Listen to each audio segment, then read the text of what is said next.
फिलहाल रुख मध्य प्रदेश का करते हैं, जहां सत्ता का असली संग्राम है। और आज बात होगी ग्वालियर जिले की पूर्व विधानसभा से।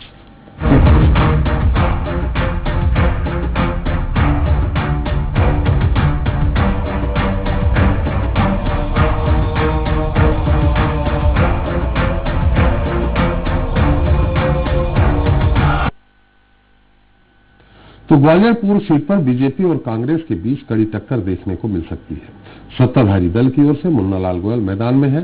इससे पहले वो कांग्रेस के टिकट पर 2018 का विधानसभा चुनाव जीते थे, लेकिन 1.5 साल के अंदर पार्टी बदलकर वो फिर चुनावी दंगल में उतर गए। वहीं विरोधी उन पर पैसा लेकर पार्टी बदलने और कांग्रेस से गद्दारी करने का आरोप लगा रहे हैं। हालांकि आरोप लगाने वाले भी इस आरोपी से अछूते नहीं है। दरअसल कांग्रेस के टिकट पर चुनाव लड़ रहे सतीश सिकरवार खुद बीजेपी का दामन छोड़कर कांग्रेस में शामिल हुए हैं और अब बिना अपने गिरेबे में झांके दल बदलुओं को सबक सिखाने जैसे बयान दे रहे हैं। ऐसे में सवाल यह है कि क्या दल बदल का लाभ बसपा को मिल जा सकता है? आखिर ग्वालियर पूर्व में किस तरह का पेच है?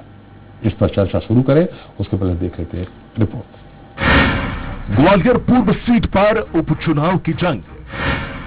बीजेपी कांग्रेस से मैदान में है पाला बदलने वाली नेता।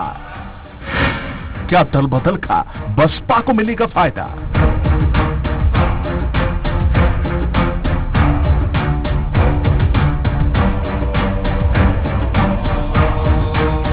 ग्वालियर पूर्व सीट पर उपचुनाव की 3 नवंबर को वोटिंग होनी है, लेकिन इसके पहले जहन में कई सवाल हैं।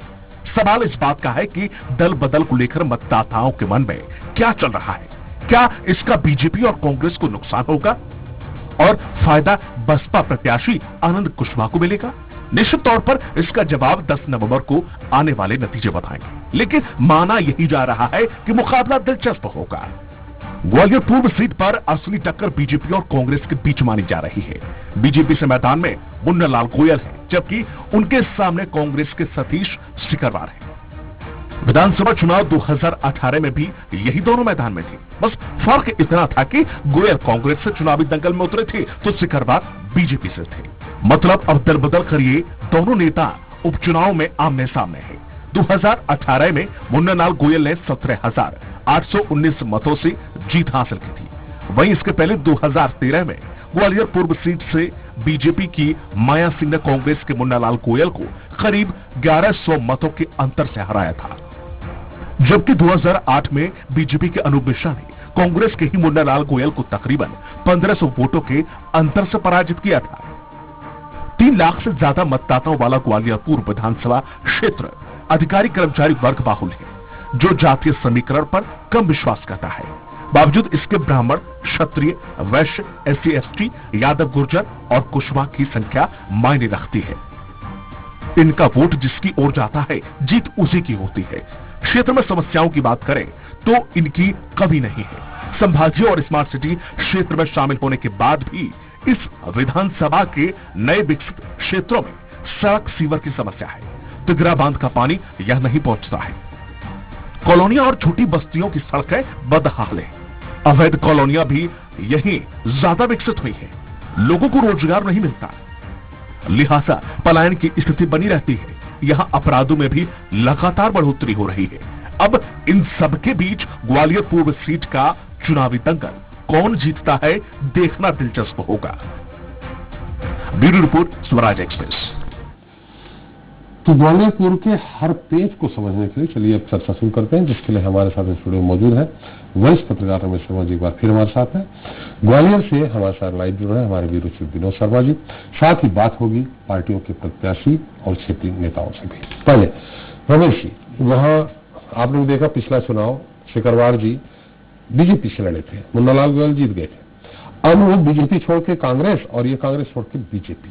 ऐसे में बाकी 24 सीटों पे दल बदल का मुद्दा एक बार माना जा सकता है। क्या ग्वालियर पूर्व में भी अभी चुनाव लड़े थे, वहां दल बदल का मुद्दा फीका पड़ेगा या दल बदल का मुद्दा उसके बाद भी, चूंकि सरकार गिराने में मुन्ना लाल जी का एक हाथ रहा है, इसलिए वो प्रभावित रहेगा? देखिए, मोटे तौर पर वाकई आपने सही कहा, आपकी समीक्षा में भी आया है कि यहाँ का चुनाव बहुत दिलचस्प है। इन्हें 28 में से जो 7-8 ऐसी सीट हैं जहां उम्मीदवार तो वही है लेकिन उनकी पार्टियां बदली हुई हैं। ये स्थिति ग्वालियर पूर्व की भी आ रही है, ये स्थिति बन रही है। एक चुनाव में ग्वालियर पूर्व की जो विशेषता रही है कि 2008 का चुनाव या 14 का चुनाव बहुत नॉमिनल वोट से भाजपा ने जीता था, लेकिन अगर कांग्रेस जीती थी 18 में तो बड़ी लंबी मार्जिन के साथ जीती थी। अब ऐसी स्थिति में दोनों पार्टियों के लोगों ने दल बदल लिया, तो मान करके चलिए कि दल बदल का मुद्दा यहाँ पर उतना काम नहीं कर पाएगा जितना दूसरी जगह करेगा, क्योंकि दोनों ही पार्टियों ने दल बदला है।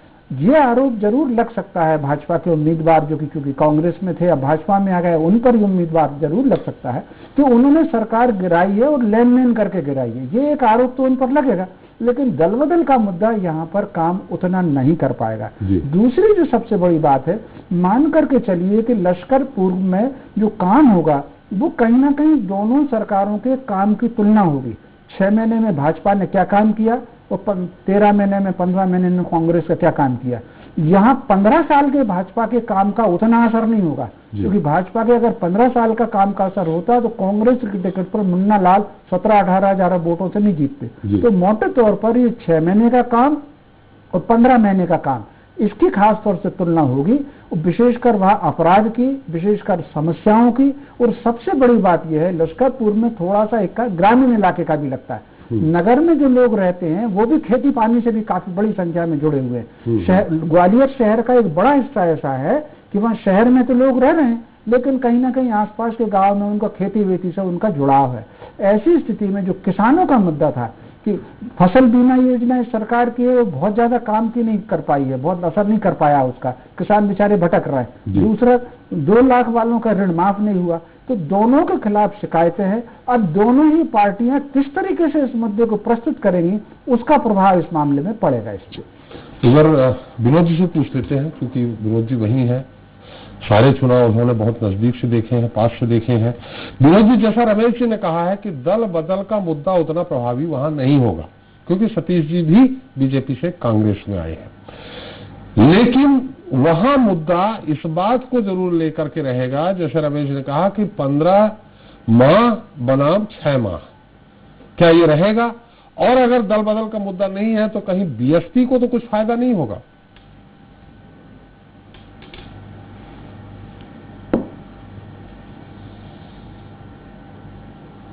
देखिए, चूंकि जैसा बता रहे थे कि जो 15 माह और 6 माह का जो कार्यकाल है वो यहाँ पर एक मुद्दा हो सकता है, लेकिन चूंकि ग्वालियर पूर्व जो विधानसभा क्षेत्र है वहां कांग्रेस की जीत का 2018 में एक जो बड़ी वजह वो थी जो एट्रोसिटी एक्ट उस समय जो आंदोलन हुए और 2 अप्रैल को जो जिस तरह से जो घटनाक्रम घटा वो भी एक बड़ी वजह यहाँ पर रहेगी।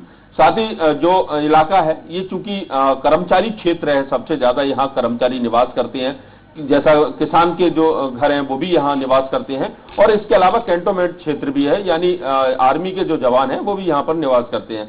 तो बहुत कुछ पढ़े लिखे लोग भी हैं और किसान लोग भी हैं, तो ये सब यहाँ पर निवास करते हैं। और ये जो दल बदल का मुद्दा है ग्वालियर में देखने को पूर्व में तो कम से कम नहीं मिलेगा, क्योंकि सतीश सिकरवार जो खुद बीजेपी छोड़कर कांग्रेस में आए हैं और बीजेपी छोड़कर जो कांग्रेस में आए, इसके अलावा कांग्रेस छोड़कर मुन्ना लाल गोयल बीजेपी में पहुंचे, तो ये मुद्दा तो खत्म हो गया। अब मुद्दा ये बचा है कि बाहुबली अभी जिस तरह से जो सोशल मीडिया पर दोनों ही प्रत्याशी एक दूसरे के खिलाफ आरोप प्रत्यारोप लगा रहे हैं। सतीश सिकरवार का कहना है कि उनके खिलाफ कोई मामला दर्ज नहीं है, जबकि मुन्ना लाल के खिलाफ कई मामले दर्ज हैं। तो मुन्ना लाल गोयल का कहना है कि सतीश सिकरवार का जो बाहुबल है उसके कारण व्यापारी और आम लोग काफी परेशान रहते हैं और ये उनकी हार का कारण बन सकता है। तो इस तरह के जो मुद्दे हैं वो इस चुनाव में हावी रहेंगे, और 2018 के मुद्दे भी 2018 में भी इस तरह के मुद्दे सामने निकल कर आए थे कि एक नेक दिल आदमी और एक बाहुबली आदमी, इस तरह के जो एक भ्रमक प्रचार फैला दिया जाता है उसका भी असर कहीं ना कहीं देखने को मिलेगा। साथ ही जिस तरह से जो 15 महीने की सरकार के कार्यकाल कमलनाथ का रहा उसमें किसानों को जो नहीं मिल पाया और वो भटकते रहे, जो उनको ऋण माफ होना था वो पूरी तरह से नहीं हो पाया। इसका बहुत सारा क्षेत्र जो है भिंड, मुरार और तमाम ऐसे इलाकों से जुड़ा है जो ग्रामीण क्षेत्र में रहते हैं और शहरी क्षेत्र में भी रहते हैं। उनके मकान गांव में भी हैं और शहर में है और वोट उनके शहर में है, तो उससे फर्क कहीं ना कहीं कांग्रेस को जरूर पड़ेगा। इसके साथ पहले जो कांग्रेस को जो वोट मिले थे, सबसे ज्यादा दलित वोट उनको मिला था, मुसलमानों का उनको वोट मिला था, वो भी उसका बंटवारा हो जाएगा, क्योंकि लाल सिंह आर्य को जब जैसे ही अनुसूचित जाति मोर्चा का राष्ट्रीय अध्यक्ष बनाया गया और उसके बाद वो लगातार ग्वालियर पूर्व में अपनी उपस्थिति दर्ज कर रहे हैं और तमाम उन इलाकों में जा रहे हैं, क्योंकि एक बड़ा एक वोट बैंक है, दलित वोट बैंक, जो एक बड़ा असर डालेगा दोनों ही पार्टियों पर। अगर जिसकी तरफ उसका रुख हो जाएगा तो वो समझ सकते हैं कि उसको फायदा होगा। तो ये भी देखने को मिलेगा। साथ ही यहाँ की जो प्रमुख समस्याएं हैं कि जो क्षेत्र हैं, खास करके जो कॉलोनियां बसी हैं, वैध और अवैध कॉलोनी है, 2018 में मुन्नालाल गोयल ने कहा था कि उनकी समस्याओं का समाधान हो जाएगा। 5000 ऐसे लोग हैं जिन्होंने अपने घर के आगे इस तरह के पोस्टर लगा दिए हैं कि वो वोट नहीं देंगे, मतदान नहीं करेंगे, क्योंकि इतने दिनों में 15 माह कमलनाथ सरकार रही, 6 माह शिवराज सरकार है, तो इस जो अभी तक चल रही है, तो इस दौरान उनकी समस्या का समाधान नहीं हुआ। ऐसे ऐसे तार बिछे हैं, बिजली की इतनी गंभीर समस्या है, जबकि जो ऊर्जा मंत्री हैं वो ग्वालियर से हैं, कि लोग आए दिन उनकी 6 महीने में 3 महीने में सुनने मिलता है कि कोई बच्चे की मौत हो गई, कुछ हो गई, तो वहां के लोगों ने बायकॉट कर रखा है। तो बड़ा सोच समझ के यहाँ का मतदाता मतदान करेगा। और इसमें जो अहम बात यह है कि इस समय जो बीजेपी पूरी दम से शिद्दत के साथ लगी है, नरेंद्र सिंह तोमर है जो कि केंद्रीय मंत्री, उनका घर इसी विधानसभा क्षेत्र में आता है, तो वो भी पूरी अपनी दम से और पूरी ताकत के साथ इस क्षेत्र में विनोद, हम आपको थोड़ा रोकना और चाहिए। साथ ही जो कांग्रेस की जो हालत है विनोद, हमारे साथ आशीष अग्रवाल जी जुड़ गए हैं, प्रवक्ता हैं भारतीय जनता पार्टी के। आशीष जी, एसपी त्रिपाठी बोल रहा हूँ, स्वराज एक्सप्रेस से, आपका बहुत बहुत स्वागत है। धन्यवाद, नमस्कार। आशीष जी, इस बार थोड़ा सा कहीं अटपटा तो आपको जरूर लग रहा होगा कि जिन मुन्नालाल गोयल के खिलाफ आप प्रचार करते रहे हैं लगातार पिछले 2003 से लेकर अभी तक, आज उनका आप जिनके खिलाफ प्रचार करते रहे, आज उनके समर्थन में प्रचार कर रहे हैं, थोड़ा अटपटा लग रहा है आपको कि नहीं? देखिए, बिल्कुल भी अटपटा नहीं लग रहा है, क्योंकि भारतीय जनता पार्टी का हर कार्यकर्ता विचारधारा के लिए प्रचार करता है और विरोधी विचारधारा के खिलाफ प्रचार करता है। तो हमारा प्रचार पहले भी कांग्रेस के विरुद्ध था, उस जातिवाद की राजनीति के विरुद्ध था, परिवारवाद की राजनीति के विरुद्ध था, तुष्टीकरण की राजनीति के विरुद्ध था, और हम विकासवाद और राष्ट्रवाद की राजनीति वाले लोग हैं। मुन्नालाल जी गोयल और ऐसे अनेक जनप्रतिनिधियों ने, जिन्होंने कमलनाथ सरकार की वादा खिलाफी, अत्याचार और भ्रष्टाचार से तंग आकर जब इस अत्याचारी सरकार को गिराने का निर्णय लिया, उसके साथ उन्होंने भारतीय जनता पार्टी की राष्ट्रवादिता की राजनीति को स्वीकारा, अंत्योदय की विचारधारा को स्वीकारा। आज मुन्नालाल जी एक राष्ट्रवादी विचारधारा के व्यक्ति हैं और भारतीय जनता पार्टी के सदस्य हैं। आशीष जी, आप राष्ट्रवादी विचारधारा, ठीक है, चुनाव लड़ रहे हैं, विधानसभा चुनाव स्थानीय मुद्दों को लेकर के होता है। अभी हमारे विनोद जी ने बताया कि 5000 लोगों ने वोट न करने की अपील की है, वो वोट नहीं करेंगे। 15 साल आपका शासन था, ठीक है, 15 महीने कमलनाथ जी ने कुछ नहीं किया, लेकिन 15 साल आपका शासन था। ऐसे में स्थानीय मुद्दा, पिछली बार भी बीजेपी हारी है, वहां से एक स्थानीय मुद्दा प्रभावी है अभी भी। देखिए, 2 बातें। सबसे पहले तो मैं सभी लोगों से अपील करूंगा आपके जिम्मेदार चैनल के माध्यम से कि मतदान अवश्य करें, क्योंकि भारतीय लोकतंत्र में मतदान ही तो एक ये आप अपील कर रहे हैं, ये निर्वाचन आयोग भी कर रहा है, लेकिन अपनी समस्याओं से वो जो वहां की जो जनता है ग्वालियर पूर्व की, वो इतना जूझ रही है कि वो अब मैंने तिरस्कार कर रही है वो। अच्छा, आप एक बात बताइए, आप बड़े मूर्धन्य पत्रकार हैं जी, क्या उनकी समस्या मतदान ना करने से सॉल्व हो जाएगी? तो मुझे तो लगता है कि आपको भी अपील करनी चाहिए। ये आप अपील करिए, देखिए चुनाव करें, ये उनका दर्द है। अगर वो मतदान नहीं करेंगे ऐसा कहा है, तो वो आप जैसे जनप्रतिनिधियों का ध्यान अपनी समस्याओं की तरफ खींच रहे हैं। देखिए, समाज को, भारत को तोड़ने की साजिश में अंतर्राष्ट्रीय ताकतें भी लगी हैं, और ये षड्यंत्र है कि कैसे भी लोगों को जो समझ रखते हैं विकास की, उनको वोट ना करने के लिए भ्रमित किया जाए। तो मैं सबसे पहले दोबारा अपील करूंगा कि मतदान तो करना ही पड़ेगा, क्योंकि ये लोकतंत्र का त्योहार है और करना भी चाहिए। एक बात। दूसरी बात, करना ही पड़ेगा का मतलब क्या है साहब? आशीष जी, करना ही पड़ेगा, ये थोड़ा सा हमें अटपटा लग रहा है। तो मतदान नहीं करना चाहिए? आपने कहा करना ही पड़ेगा। करना ही पड़ेगा मतलब करना ही चाहिए और पड़ेगा में अंतर है। नहीं, करना ही पड़ेगा। अपन कहते हैं ना अपने घर के किसी व्यक्ति को, नहीं भैया अच्छे काम तो करने ही पड़ेंगे, तो अच्छे काम करने ही पड़ेंगे, तो उसमें बुराई क्या है? चलिए, धर्मेंद्र शर्मा जी है हमारे साथ, कांग्रेस की, वो सुन रहे हैं आपकी बातों को। कुल मिला के स्थानीय मुद्दे आपके गौड़ हैं। अरे स्थानीय मुद्दे गौड़ नहीं है ना, क्योंकि सबसे पहले तो आप प्रश्न पूछे तो मुझे उत्तर देने के लिए समय में, अगर मेरे से ज्यादा अगर आपके वाक्य होंगे प्रश्नों के तो मुझे लगता है कि फिर आप ही बोल रहे हैं, फिर मैं हट जाता हूँ। नहीं, आप ही बोल रहे हैं, हम कहाँ बोल रहे हैं, हम तो सवाल कर रहे हैं। सुनिए मेरी बात। अब आपने सबसे पहले प्रश्न किया कि क्या मुन्ना लाल जी के विरुद्ध प्रचार करने में तकलीफ है। मैंने बताया कि नहीं, हम विचारधारा आधारित दल है, हमें कोई तकलीफ नहीं है। फिर आपने कहा कि लोग मतदान नहीं करना चाहते, तो मैंने कहा कि मैं उनसे अपील करता हूं कि वे मतदान अवश्य करें। अपील करने से खत्म हो गया क्या? हमने ये कहा कि 15 साल आपका शासन था, उनकी समस्याएं हैं। अरे आप तीसरा विषय सुने ना जी। आप 15 साल के शासन की बात करें, 5 माह के शासन की बात करें, मैं आंकड़ों सहित आपकी बात करता हूँ। जब शिवराज जी ने 2003 में सरकार संभाली थी, तब मध्य प्रदेश में एक नारा चलता था कि चारों ओर अंधेरा है और चौकीदार लुटेरा है। मध्य प्रदेश की सड़कें जब प्रदेश की बात मत करिए आशीष जी, हम ग्वालियर पूर्व की बात कर रहे हैं। प्रदेश की बात करने के लिए भोपाल में बहुत सारे लोग हैं, हम ग्वालियर पूर्व की बात कर रहे हैं। जी, ग्वालियर प्रदेश से अकेला थोड़ी है। हाँ, ग्वालियर पूर्व में जो समस्याएं हैं मैं उसकी बात कर रहा हूँ। नहीं आती थी, ग्वालियर में भी भ्रष्टाचार था, ग्वालियर पूर्व में भी प्रशासन सुनता नहीं था। ऐसा तो भारत देश में ही है, मध्य प्रदेश में ही, भारत देश में भी है ग्वालियर पूर्व। आपकी बात समाप्त होगी? नहीं, अब हम धर्मेंद्र जी से बात करेंगे। धर्मेंद्र जी, आशीष जी साथ में है। आशीष जी समाप्ति नहीं हुई। आपने अरे आशीष जी, आपके पास मैं फिर आऊंगा, उनको भी तो बात करने देंगे। आपने मेरा उत्तर ही नहीं लिया ना। नहीं, आपने उत्तर दिया नहीं। मैंने कई बार आपको कहा ग्वालियर पूर्व की बात करिए, पहले मुझसे बात कीजिए। ग्वालियर पूर्व की बात करिए। देखिए, ग्वालियर पूर्व की मैं आपसे बात करता हूँ। हाँ, तो अभी धर्मेंद्र जी की बात भी हम सुन लें। आशीष जी आपके पास फिर आएंगे। अरे मैं फिर से आऊंगा भाई आशीष जी। सड़कों का जाल बैठा है। हाँ, सड़कों का जाल। आशीष जी मैं फिर आपके पास आऊंगा। अभी धर्मेंद्र जी साथ में है।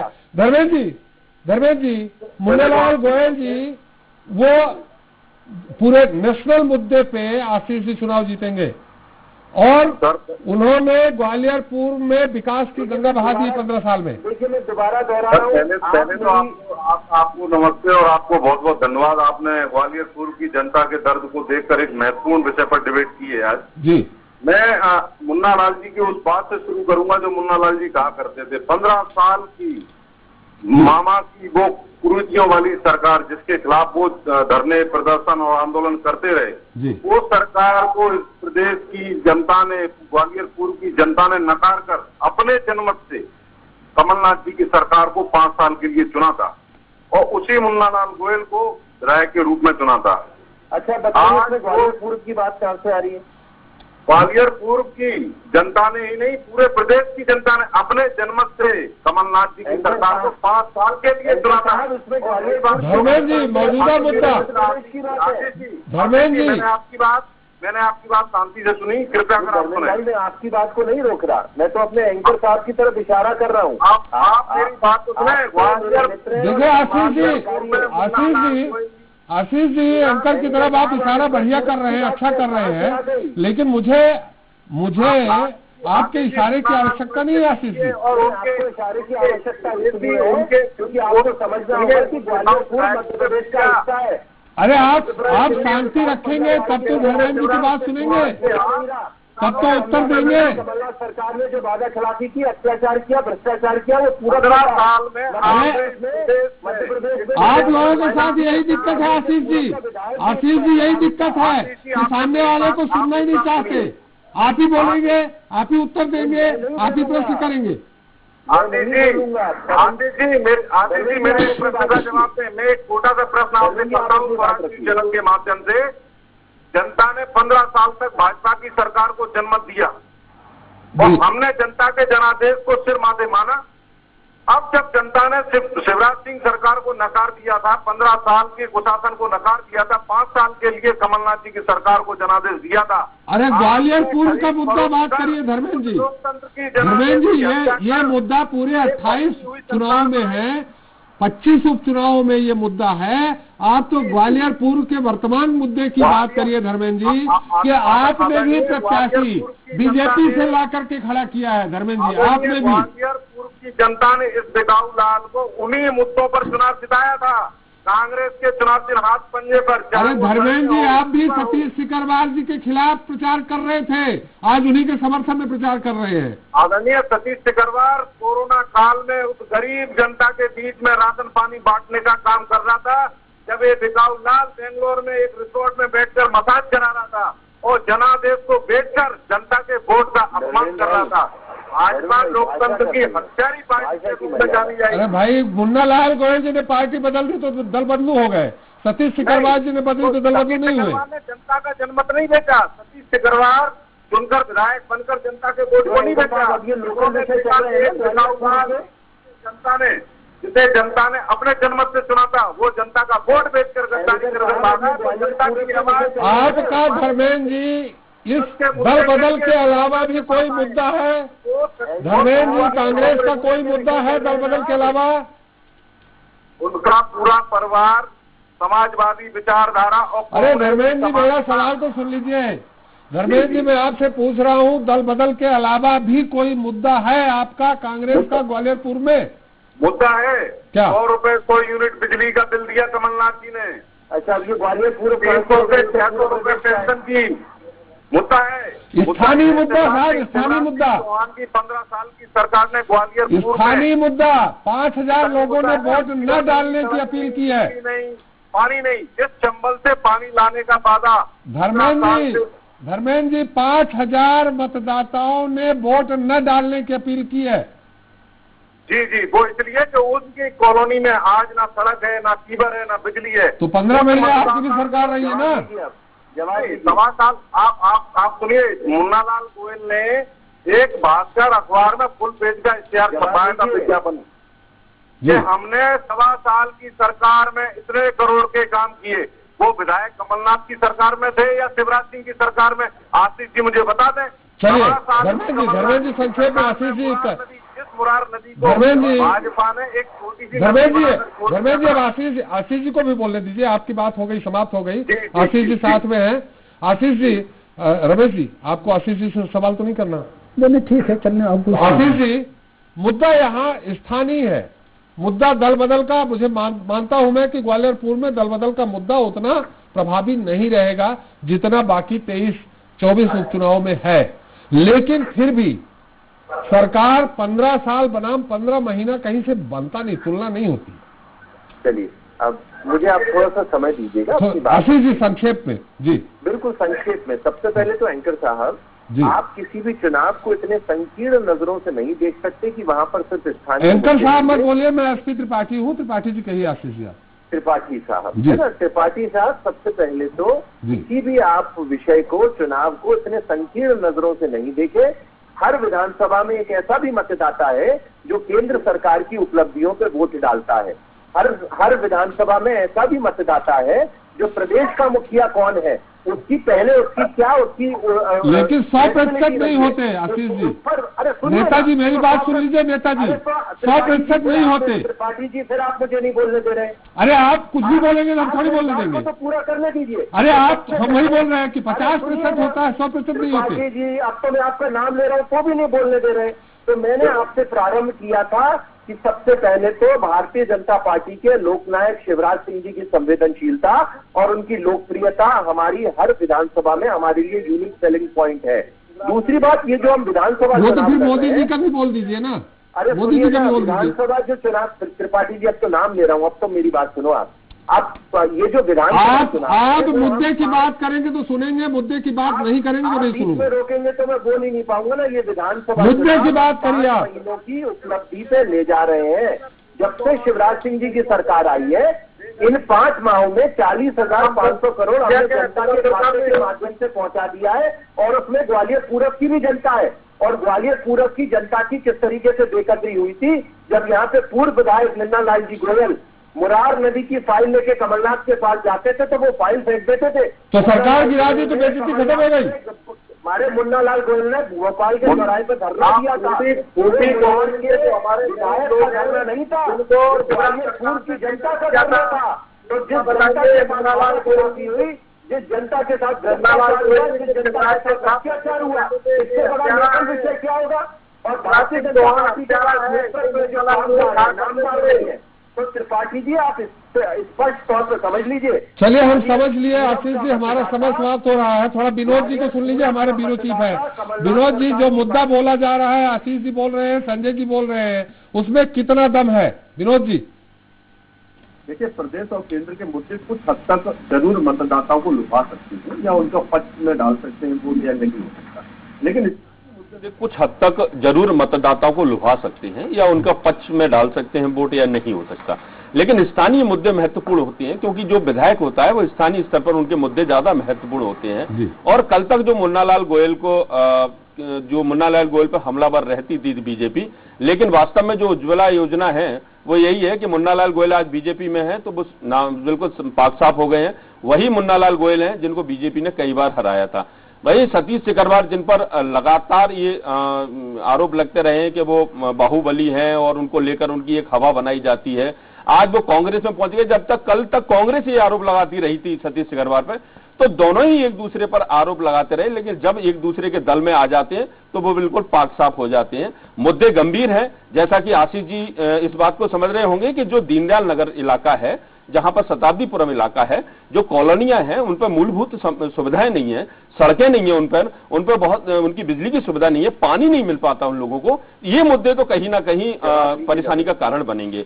क्योंकि ये मुद्दे परेशानी का कारण मुन्नालाल गोयल की इसलिए भी बनेंगे क्योंकि मुन्नालाल गोयल ने 15 महीने यानी 20 महीने पहले ये वादा किया था कि उनकी सरकार आती ही सब कुछ होगा। अब वो कह रहे हैं कि कमलनाथ उनकी सुनते नहीं थे, उन्हें काम नहीं करा पाए। अब चूंकि शिवराज सरकार में वो है, पिछले 5-6 महीने से यहाँ पर शिवराज सरकार से जुड़ गए हैं वो, तो कुछ नारियल जरूर फोड़े हैं, इलाकों में काम शुरू हुए हैं, लेकिन जो अभी तक समस्या है वो समस्या का समाधान नहीं हुआ। तो जब तक मतदाताओं की समस्या का समाधान नहीं होगा, वो वोट डालने की पूरी तरह से उन्होंने कहा है बहिष्कार करेंगे। वोट डालना चाहिए, हम भी कहते हैं कि वोट डालना चाहिए, ये एक अधिकार होता है, लेकिन जब व्यक्ति की सुनी नहीं जाएगी। पिछले 15 से 20 साल हो गए उन कॉलोनियों को डेवलप हुए, और ये बीजेपी के शासनकाल में कॉलोनी बनी है।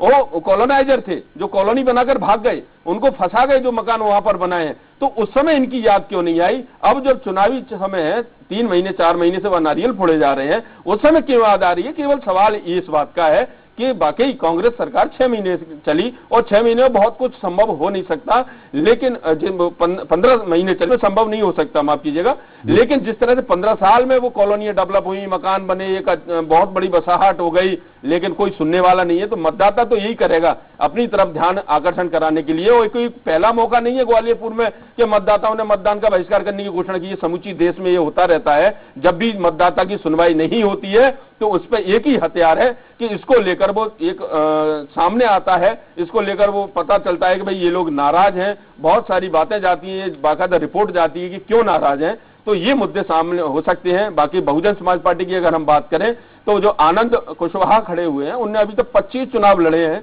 जिसमें राष्ट्रपति, उपराष्ट्रपति से लेकर सांसद, विधायक और तमाम चुनाव लड़ चुके हैं। चूंकि वो इतना ज्यादा फर्क नहीं इस क्षेत्र में डाल पाएंगे। कांग्रेस और बीजेपी के बीच में सीधा सीधा यहां मुकाबला है और नेताओं के बीच में सीधा सीधा मुकाबला है। कल वो वहां थे, आज यहां है। कल जिनके जो लोग पोस्टर फाड़ रहे थे, आज उनके होर्डिंग और बैनर लगाते देख रहे हैं लोग। तो ये भी काफी चर्चाओं का विषय रहता है और काफी रोचक जो चुनाव है वो ग्वालियर क्षेत्र के पूर्व में नजर आएगा। जी चलिए विनोद जी, रमेश जी आपकी इस पूरे मुद्दे पे टिप्पणी, थोड़ा सा आशीष जी जरूर नाराज हो रहे थे क्योंकि राष्ट्रीय मुद्दों की बात कर रहे थे, स्थानीय मुद्दों की बात ही नहीं हो रही थी। आपकी पूरी टिप्पणी रमेश। स्वाभाविक रूप से ये चुनाव वाकई, जैसा कि मैंने पहले भी कहा, कि बहुत दिलचस्प जैसा चुनाव है और भाजपा और कांग्रेस के भीतर ही होगा। दो चीज होगी इसमें, मतलब ये पहली बार ऐसा चुनाव होगा जहां पार्टी के साथ साथ उम्मीदवार की छवि और उम्मीदवार की छवि के साथ साथ जो लोकल के कुछ काम है, लोकल की समस्याएं, आमतौर पर ये जो बिजली, पानी, सड़क के, मोहल्लों के काम है, वो नगर निगम, नगर पालिका के चुनाव को प्रभावित करते हैं। लेकिन यहाँ इत्तेफाक से चूंकि वो बड़ा कॉलोनियां हैं, वो विधानसभा चुनाव पर भी असर डाल रही हैं। ये सारी चीजें इस बात पर असर करेंगी और चुनाव वाकई बहुत दिलचस्प है। और इसमें ये बात भी मुद्दा काम करेगा यहाँ पर, क्योंकि कल तक जो कार्यकर्ता जिसके खिलाफ में थे, आज वो कार्यकर्ता उसके फेवर में है। ये स्थिति दोनों दलों में है। तो वो कार्यकर्ता कितने मन से बाहर निकल पा रहा है, कितने मन से उसने अपने उम्मीदवारों को स्वीकार किया है, इस पर भी त्रिपाठी जी रिजल्ट ये काम करेगा। चलिए बहुत बहुत धन्यवाद रमेश जी आपकी विशेष टिप्पणी के लिए, विनोद जी आपकी सारी जानकारी देने के लिए, आशीष जी बहुत बहुत धन्यवाद, धर्मेंद्र जी आप बहुत बहुत धन्यवाद। दोनों लोगों को हमारी शुभकामनाएं भी हैं हमारे साथ चर्चा में शरीक होने के लिए। तो आज हमने जिस ग्वालियर पूर्व सीट की बात की, वहां दोनों ही दलों बीजेपी और कांग्रेस से मैदान में दल बदलने वाले प्रत्याशी हैं। ऐसे में दल बदल का मुद्दा शायद प्रभावी न रहे, लेकिन मतदाताओं ने दल बदल को गलत मानकर वोटिंग की है, तो निश्चित तौर पर इसका फायदा बसपा को मिल सकता है। हालांकि बसपा को इतना लाभ होगा कि वो उपचुनाव जीत ले, इसे लेकर सवाल है। दरअसल इस सीट पर असली टक्कर बीजेपी और कांग्रेस के बीच हो रही है। ऐसे में दल बदल की वजह से मतों में बड़ा अंतर हो सकता है, लेकिन जीत का डंका दोनों प्रमुख दलों में से किसी एक का ही बजेगा। अब देखते हैं जनता दल बदलने वाले सिंधिया के चहेती मुन्नालाल गोयल का साथ देती है या सतीश सिकरवार का, या फिर दोनों को दरकिनार कर बसपा के आनंद कुशवाहा को अपना माननी चुनती है। इसी के साथ सत्ता के संग्राम में तय कल किसी और विधानसभा क्षेत्र के साथ आपसे मुखातिब हुए। तब तक नमस्कार।